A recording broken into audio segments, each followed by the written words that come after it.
funny how life can sneak up on you when you least expect it.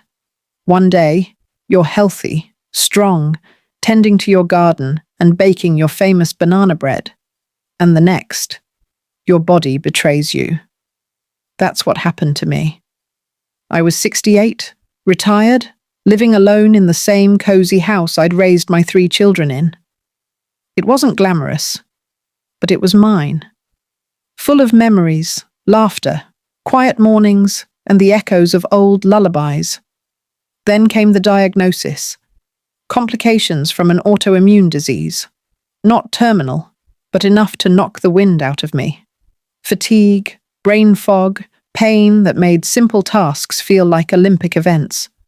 The worst part? It wasn't even the illness. It was how quickly the people I gave my life to vanished. My oldest, Keisha, said she was too busy with work to come help. Darren, my only son, mumbled something about not being cut out for caregiving and offered to find someone affordable online. And Trina? Well, she outright ignored my calls, said she never got them, blamed her voicemail. The 3 of them had grown so distant over the years, but I held on to the hope that if I really needed them, they'd show up. They didn't. I tried not to take it personally at first. Told myself everyone had their own lives, grown-up problems, kids of their own. But when weeks passed and not one of them checked in, not even a, "How are you holding up, Ma?" the truth settled in, bitter and sharp. They had abandoned me. Luckily, I had savings, more than they knew. My late husband, God rest his soul, left me with a tidy insurance policy. I invested it smartly, lived modestly, never flaunted it, never acted like I had money, because in the end, I just wanted peace. But the truth was, I had enough tucked away to leave each of them $1 million. That was the plan. A little thank you for taking care of their mama in her final stretch. But they failed the test. At first, I cried. A lot. Cried until I couldn't anymore. Then I got mad. Not bitter, not vengeful, just mad enough to wake up. I wasn't dead, I wasn't useless, and I sure as hell wasn't going to let my own children write me off like an expired coupon. So I made a new plan. First, I hired a nurse, Miss Elaine. Kind soul. She came in 3 times a week to help with the essentials, and I paid her double what she asked, not just because she was good, but because she cared. We laughed, swapped recipes, even played a little bingo when I had the energy. She became like family, real family. Next, I made some changes to my will. That part was satisfying. I left small tokens to each of my kids, just enough so they couldn't contest it. A little something so they'd know they hadn't been forgotten. Just rewritten. The rest, I split among causes close to my heart. A domestic violence shelter, a reading program at the library, and a huge chunk went to Miss Elaine for being the daughter none of mine chose to be. But the cherry on top? That came when I got better.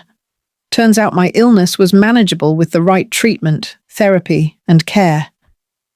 Took about a year, but I started feeling stronger, even took up walking again. And once I was back on my feet, I decided I was done hiding, done being quiet. So I told the truth, not in a dramatic, tear-streaked way, just honest. I wrote an open letter, posted it on Facebook, sent it to the local church newsletter where all the aunties and cousins would read it. I kept it real.